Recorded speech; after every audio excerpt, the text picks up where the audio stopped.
Saudações, eu me chamo Fabiola Cabral e estou aqui para apresentar meu TCC que tem como título Cabelos Crespos nas Escolas, um estado da arte sobre estética negra e educação antirracista no Brasil entre os anos de 2003 a 2025.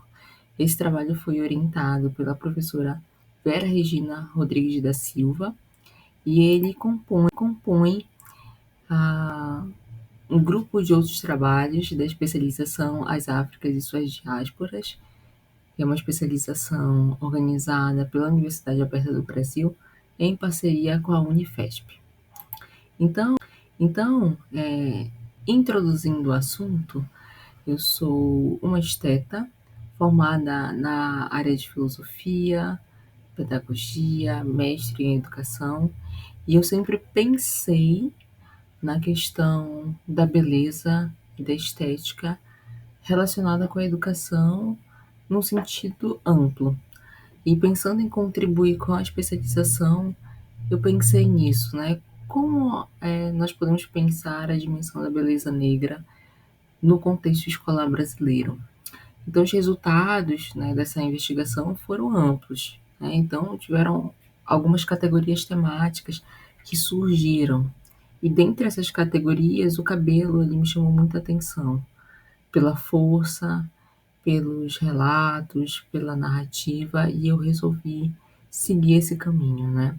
Então, eu busco, nesse artigo, apresentar um panorama acadêmico sobre a questão dos cabelos crespos e a questão do contexto escolar brasileiro, na perspectiva da educação antirracista. Então, esse trabalho ele surge da reflexão dos cabelos crespos em relação a uma questão de sofrimento e silenciamento no contexto da educação escolar, né? E como é que isso pode ser refletido, como isso tem sido refletido academicamente no Brasil. Então, a pergunta que eu faço para a pesquisa é, de acordo com a produção acadêmica, como o debate sobre cabelos crespos ele é apresentado ou silenciado em contextos escolares brasileiros? Então, a partir daí eu destaco o objetivo geral da pesquisa, que é mapear e analisar a produção acadêmica sobre cabelos crespos em contextos escolares, relacionando com a identidade negra e a educação antirracista. Esse é o objetivo geral, e daí, para alcançar esse objetivo geral, eu destaquei 3 objetivos específicos, onde o primeiro é a identificação em teses, dissertações e artigos que buscam identificar a questão dos cabelos crespos em contextos escolares. O segundo ponto é examinar a presença ou a ausência do debate sobre cabelos crespos em contextos escolares.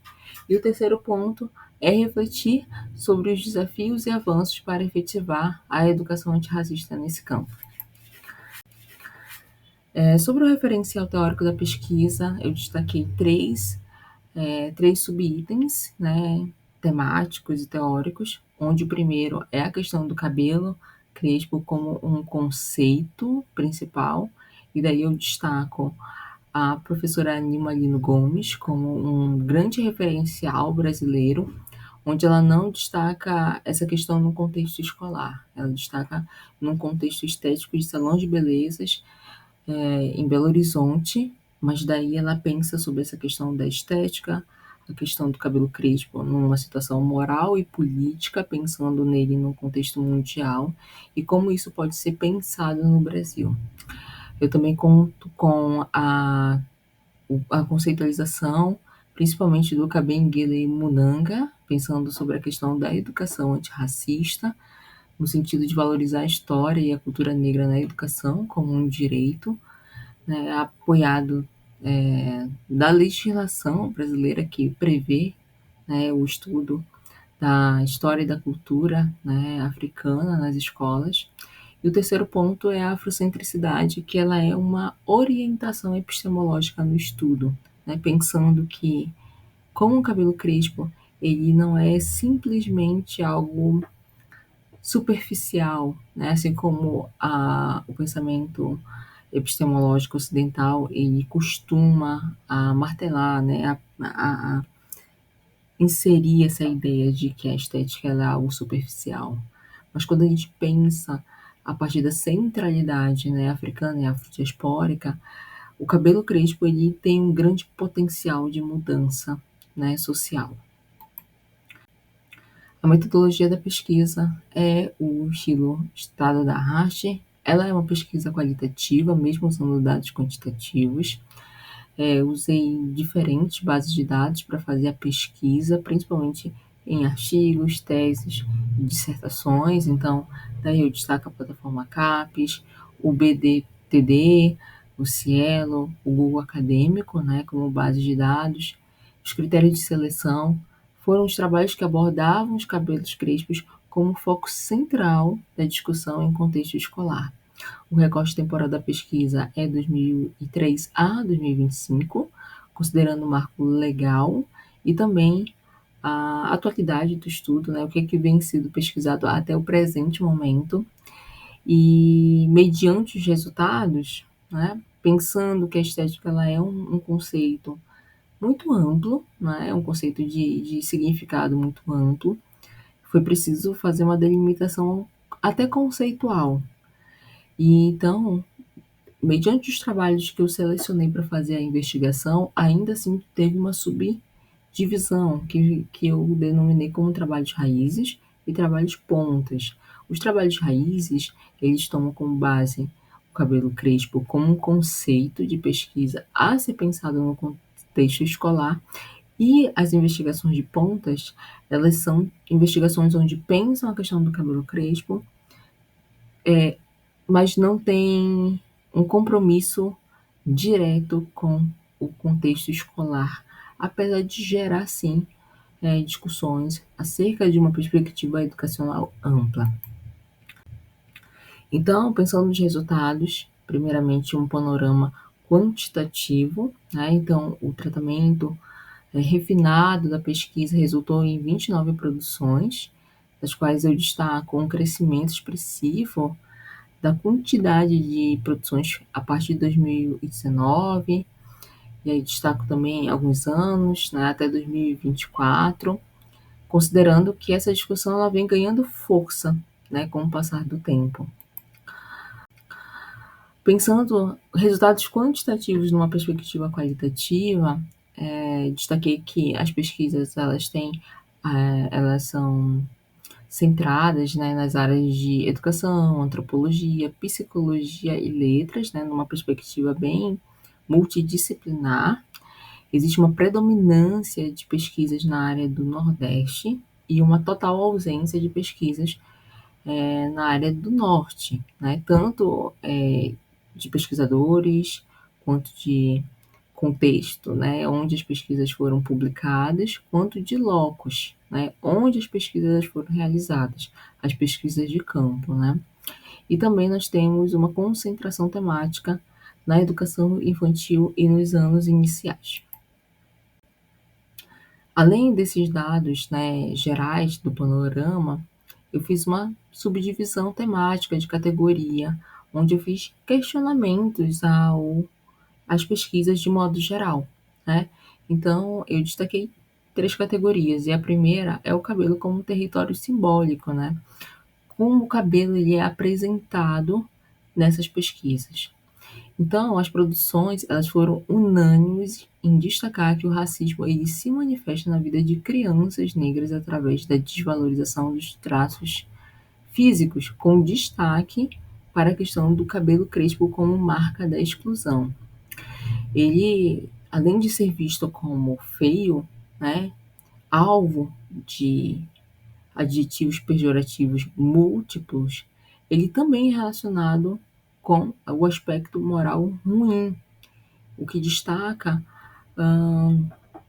um fator muito forte na autoestima, né, dessas crianças que passam por isso, né, que são vistas além de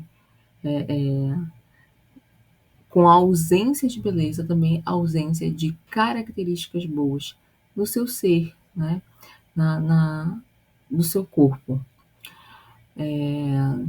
E como isso vai perpetuar o racismo de uma forma muito profunda na sociedade. considerando que o alisamento ele se torna uma estratégia de sobrevivência da população negra no Brasil. Os materiais didáticos também não ajudam nesse contexto, porque eles têm uma ausência significativa de representação de pessoas negras de cabelos crespos nos livros didáticos, e também é destacado uma relação paradoxal em relação às famílias, que ora apoiam a beleza da, dos seus filhos, né, que estão na escola, ora perpetuam também o racismo que sofreram, buscando através do alisamento ou através até do corte, uma diminuição do racismo, né? O que não representa o fim do racismo, sim, o fim de uma situação que se perpetua, uma forma de sobrevivência. A segunda categoria temática eu destaco aqui como a escola, né? Como a escola é apresentada como um espaço de conflito e resistência, onde o cabelo crespo ele é relatado como um dos principais alvos de discriminação em ambientes escolares. Os profissionais, eles demonstram desconforto em abordar o tema, muitas vezes integrando o racismo a situações de bullying. As legislações, elas não são cumpridas de modo satisfatório, às vezes elas são centradas na questão do mês da consciência negra. Isso faz a gente refletir sobre os impactos de tamanha violência nos estudos, né, no percurso escolar dessas vidas negras. Então, na terceira categoria, a gente pensa a educação antirracista e a perspectiva afrocentrada, como ela é vista, como ela é debatida em contexto escolar. Então, os autores também destacam que a educação antirracista é uma forma possível de combater o racismo, e a principal. Então, dos estudos no âmbito da química, dentre os resultados, eles demonstram que o tema ele não está centrado somente na área de ciências humanas, mas ele também pode ser debatido em outros contextos, como a questão da química, né? E também, esse também é um espaço que, apesar de ser um espaço de muitos conflitos, né, como as pesquisas elas demonstram, ele é um espaço muito rico de possibilidades de pensar e repensar essa dimensão de uma forma de resistência e de valorização cultural. Então, em conclusão, eu faço alguns destaques. O primeiro ponto é que o tema tem ganhado espaço nas produções acadêmicas, especialmente em 2019, onde a maioria dos estudos que eu analisei reforça o cabelo crespo e as questões identitárias, a valorização das pessoas negras e a necessidade de práticas pedagógicas comprometidas com a educação antirracista. O segundo ponto é que a maior parte das pesquisas elas se concentram na educação infantil e nos anos iniciais do ensino fundamental. Isso faz com que a gente pense em duas perspectivas. A primeira é como o racismo aí se manifesta nos anos iniciais da vida da população negra, mas ao mesmo tempo nos resta nos questionar sobre como é que está a adolescência, como os anos seguintes dessas vivências, quais são os impactos, né? Inclusive no ensino superior, né? Considerando que o racismo ele se mantém, né, no nosso contexto. Outro ponto é que os estudos de modo geral, eles têm um destaque bem expressivo para as meninas negras, né? Então, pensando sobre a questão de como a mulher ela sofre uma pressão estética maior, né? Isso é um aspecto muito importante de ser pensado, de ser constatado epistemologicamente, e ao mesmo tempo nos gera possibilidade de outros caminhos. Assim, pelo menos foi isso que eu senti ao fazer esse estudo de uma maneira geral, né? Inclusive, pensando também aí na Lacuna, na região norte, que é a região onde eu resido, onde eu nasci, e como é que eu penso, né, também sobre a dimensão, a forte presença de população negra de cabelo crespo, e que seria muito válido o estudo também nessa área para que a gente consiga pensar numa dimensão nacional. Né? Eu sei que nos estudos qualitativos, nos estudos de campo, nos estudos sociais, nós nunca vamos chegar numa generalização absurda. Né? Nós nunca vamos conseguir chegar num panorama real. Mas pensando num panorama epistêmico, pensar essas vivências negras em diferentes contextos, eles podem nos possibilitar uma troca de saberes, podem nos possibilitar outras formas de ver e de combater essa questão. Então, eu considerei o tema como muito importante e fiquei feliz, né, com a conclusão dele. Foi um tema que ele se concluiu, mas que ele não se encerra aqui, né? Nós temos mais caminhos para seguir. Muito obrigada.